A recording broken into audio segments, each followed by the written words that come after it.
शासकीय ITI रेणापूर. नमस्कार, मी मोरे आर्यस, शिल्पनिदेशक जोडारी, शासकीय ITI रेणापूर.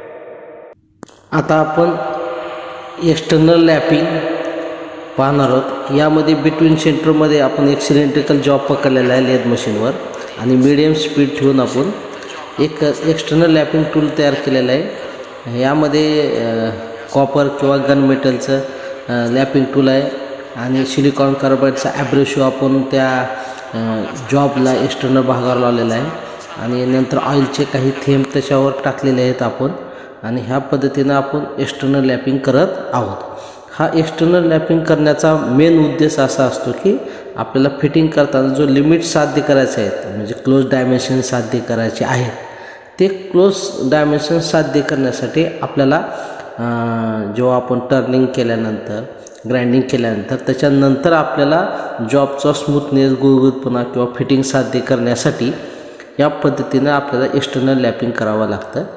हे मीडियम स्पीड ठेवून आपण एक साधारणतः 20-22 डायमीटरचा जॉबला आपण ह्याप्रमाणे पुढं मागं घेत लॅपिंग टूल एक्सटर्नल जॉबवर घासत असं आपण लॅपिंग करत आहोत. असा कंटिन्युअसली 10-15 मिनिट जर तुम्ही जॉबवर त्या सिलेंड्रिकल जॉबवर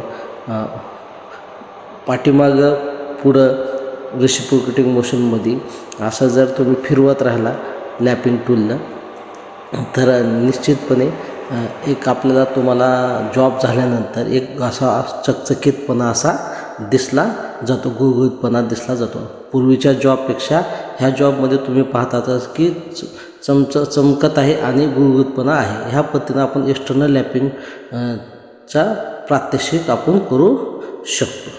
धन्यवाद.